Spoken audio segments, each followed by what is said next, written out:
Ya, Assalamualaikum warahmatullahi wabarakatuh.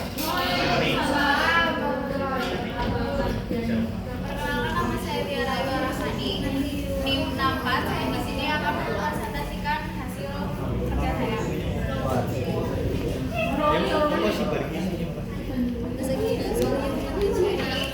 Apa itu linguistik? Linguistik adalah ilmu tentang bahasa, ilmu yang mengkaji, menelaah, atau mempelajari bahasa secara umum yang mencakup bahasa daerah, bahasa Indonesia, atau bahasa asing dalam konteks general domestik. Bahasa itu bermakna, sudah dijelaskan bahwa bahasa itu adalah suatu lambang yang berwujud bunyi, sebuah lambang yang melambangkan sesuatu, yaitu suatu pengertian, suatu konsep, suatu ide, atau pikiran. Dapat dikatakan bahwa bahasa itu mempunyai makna. Yang kedua adalah bahasa itu arbitrary. nggak boleh. Yang dimaksud dengan istilah arbitrary adalah tidak adanya hubungan wajib antara lambang bahasa yang berwujud bunyi itu dengan konsep atau pengertian yang dimaksud dalam lambang tersebut. Umpamanya antara kuda dengan yang dilambangkannya, yaitu sedikit binatang berkaki empat yang biasa dikurang gali. Kita tidak dapat menjelaskan mengapa binatang tersebut dilambangkan dengan kuda. Bab 2, studi bahasa. Studi bahasa dan ilmu linguistik. Pada dasarnya, setiap ilmu termasuk ilmu linguistik telah mengalami 3 tahap perkembangan ilmu.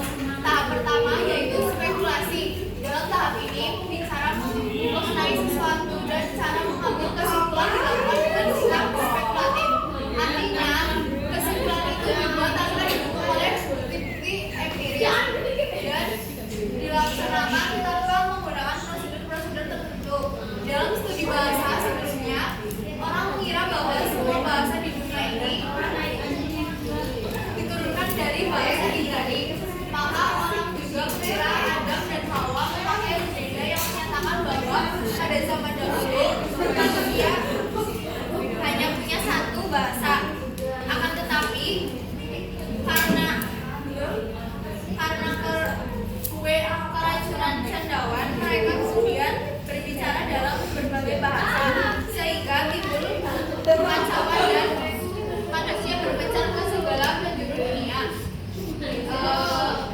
Bahkan sampai akhir abad ke-17, menurut seorang filosof Swedia, Adam berbicara dalam bahasa Denmark dan ular berbicara dalam bahasa Prancis.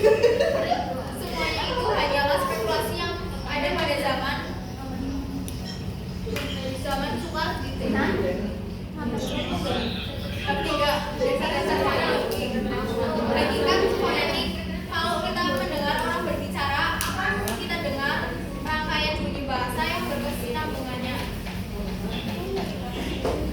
Kadang-kadang terdengar bunyi bahasa yang berkesinambungan. Suara menaik dan menurun. Kadang-kadang terdengar hentian sejenak atau hentian agak lama.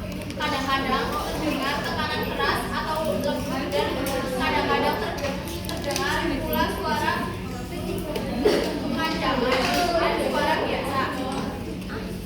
Rangkaian bunyi bahasa ini dapat dianalisis atau dikatakan kosong atau disegmentasikan berdasarkan satu kesatuan.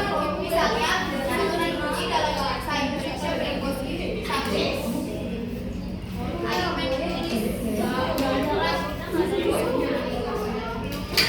Belajar.